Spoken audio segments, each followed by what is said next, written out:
You're now listening to the Beyond Elevated podcast. You gotta listen. What you need to do is listen to this right here.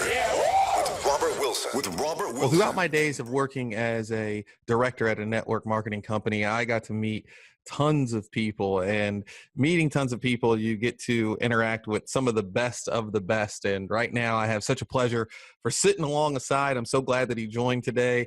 From DeQueen, Arkansas, top 5 money earner in stream, the cowboy, Randy Hedge. Welcome to the Beyond Elevated show, Randy. So glad that you're here. Thank you, Robert. It's an honor. It's great to see you again and to be on the show. I look forward to it. I really don't know what wisdom or insight I can add other than maybe this needs to be an episode of how to do it all wrong all the time, but you still win. That's my title, I guess.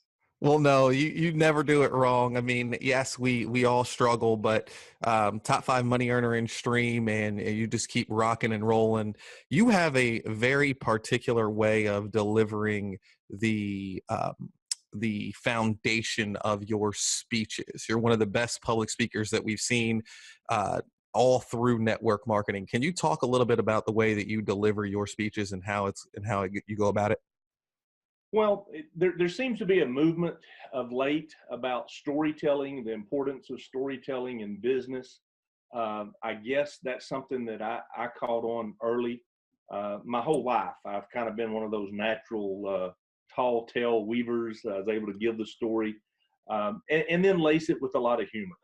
You know, they put sugar in cough syrup for a reason. If you can enjoy the message.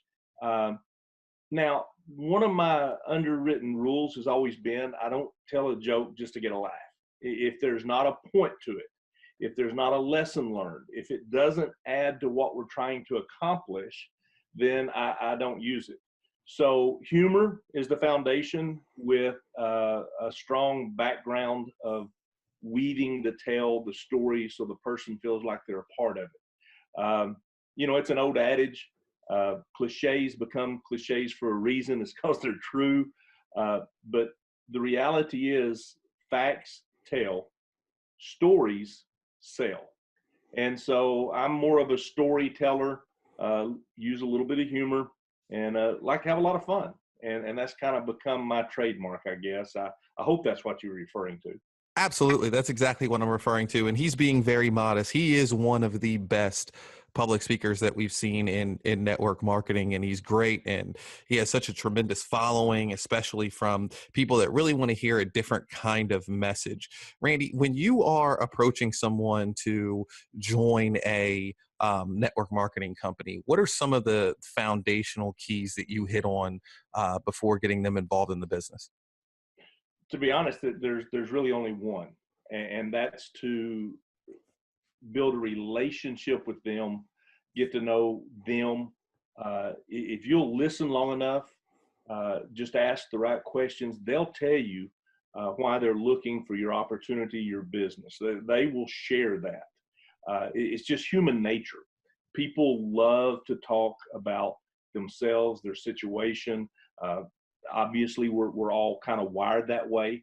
So when you understand why that person would be interested in doing your business or joining your opportunity, when you know their reason, and understand that comes out in a conversational mode. They might not actually say the exact thing, but you'll be able to understand what it is. So you're telling me your lifelong goal is you've always wanted to own a gerbil farm out in Wyoming. It's funny. I help people finance those. And so by listening to them, and then building that trust and relationship. And you know what? That takes time for some. For some, you hit it off right away. So it's really all about relationship and listening. That's all I do as far as my business is concerned. Wow. All right. Well, you're sitting here, you're listening to the Beyond Elevated show with top 5 money earner Randy Hedge. Randy, you always talk about, one of your quotes is that you can make all the money in the world, but it won't make you rich. And you have 3 quotes that you follow that up with. Can you talk about those a little bit? Well, absolutely. Look, I know a lot of broke people that have a lot of money. just because your checkbook is large or because you got a nice car or airplane, that really doesn't make you rich or wealthy. For me, true wealth comes in the relationships, the friendships, the commitment to your family, your faith. Now, don't misunderstand me. It's a whole lot better if you can order anything on the menu instead of having to see what you got in your billfold. But truly being rich is understanding and subscribing to the fact that I have for years that there's a difference between making a living and making a life. And for those who understand that, I believe they're rich. I believe they don't miss those moments, whether it's a little league practice or whether it's a spelling bee. You see, it's not about the money as much. It's about the lifestyle. Marcy and I still live in the same house that I built 30 some odd years ago. I still have my same old beat up Chevy Duramax pickup. I mean, for me, I guess the trappings aren't as important as the trail that we travel. Having that lifestyle, having that freedom. Now, you still have to work, and there is a price you pay for that. But because of our industry and because of its residual nature, you can truly develop a life instead of a living, something that'll pay you even when you're not there. You can reap those rewards weeks, months, years later. And that's truly what I talk about, being rich versus being broke. Another one of those that has really nothing to do with our business is my grandma always said, show me a rich man with no compassion, I'll show you a broke man. You have to care about others. You have to truly want people to do well. And that's hard sometimes. I mean, we are selfish by design, I believe. I believe we all have that part in us that's passed from person to person. You can see it in small children. Mine, I want that. So to learn to give, to learn to put others first, that's a real struggle. It has been for me. And the people who truly understand that and try to live by that, they're rich beyond any measure, because it comes back to you. So yeah, there's a lot of broke people out there driving Maseratis, I promise.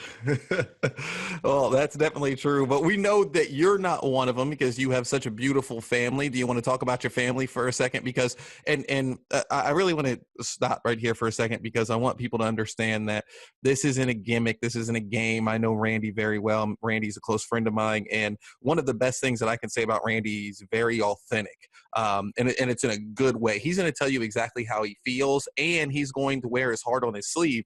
And one of the things that he uses when he speaks to people or when he's trying to recruit people in his business is his family, because he believes family is first. Do you want to talk about your family a little bit, Randy? Oh, absolutely. For me, it's real simple. Faith is first. I'm not going to preach to anyone. I'm probably the last person that should try to preach. I'm the most broken, worst person out there. It's grace in my life completely. But you're right. Number two, and a very close number two, is my family. And those are the most important ties. You know, it's strange, Robert, especially people in this business. We'll treat a stranger much nicer a lot of times than we'll treat our own family. We're trying to impress them, but with our family, we don't give the same effort. And that was a real shift for me when I made the decision years ago that they had to be primary. They had to be first. I'm very, very blessed. I've got three absolutely wonderful children. Toby and his wife, Sarah, they've given us our first grandson, Elliot, who's 10 months now. That's indescribable. If I'd known, I would have had the grandchild first. I promise you, he's perfect. That's followed with Kinsey, my beautiful daughter. She is a carbon copy of her mother, Marcy, which is a great thing. Kinsey just graduated from college. She's already got a job as a kindergarten teacher, and that kind of describes her and gives you Kinsey's whole persona. She is the most giving, happy, bubbly. She's her mom made over. And then our third child is Tanner. He's still in college. And Tanner is often referred to as a little Randy. I don't know if he's figured it out or not, but that's not always a compliment. But he is definitely my hardest working child, my most caring child. I mean, he's a people pleaser. That's what he wants. And he wants to take care of others around him.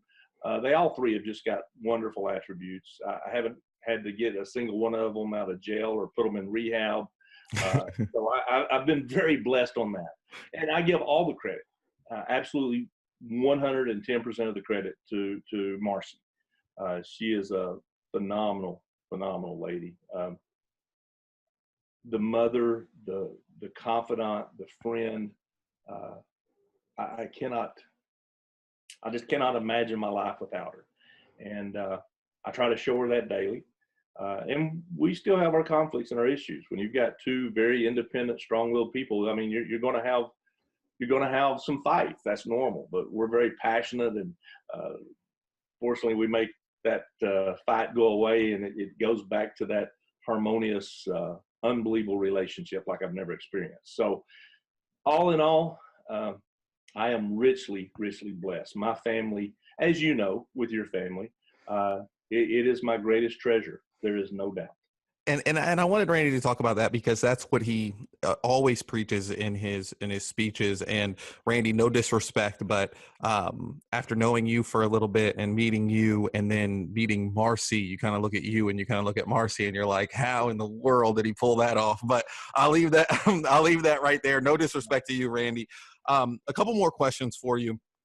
I want to get right back into network marketing. And one of the things that you always taught me and that you bestowed upon me that I take with me every single day is that you say a lot of network marketers fall into the trap of always talking about their business and always talking about network marketing. I want you to talk a little bit about that, but I also want you to talk about some of the other things that you do, because you're not just a network marketer. I mean, you do so much other stuff. And people think that every time they see Randy, it's like, oh, he's a stream top 5 millionaire, right? And you are, but you're so much more than that, and you do so many other things on the side. Can you talk about that a little bit? Well, we all know there's nothing any more obnoxious than the guy that only shows the picture of his grandchild or his poodle, or, you know, the person that's so self-centered, they just talk about their stuff all the time. But for some reason, we don't translate that over into the industry. Some reason a lot of people don't understand, you can't always talk about your business or opportunity. Matter of fact, some of the best conversations I've had about my business, I never talked about it. I talked about the lifestyle, the trips we got to take, or the freedom of being there to read the book to Toby's class. You know, I was the only dad on campus. Those kind of conversations support what we do, but they're not really about what we do. I don't believe in presentations. I don't believe when you sit down with someone, you need to regurgitate a bunch of facts and figures. I think you need to develop as quickly as you can a conversation where you're responding to their questions. And so for me to have multiple interests, to have different avenues, I mean, I serve on our local public school board. I've done that 28 years now. I have a few cattle. I got a little bit of land. I mean, I'm diversified into what I do. My hobbies, to be real honest, are more family-centered now than they've ever been. So having that full life, having more in your life than just your business, than just your opportunity is critical. And the reason it's critical is it allows you to connect with people on so many different levels, in so many different avenues that feed back to what you do.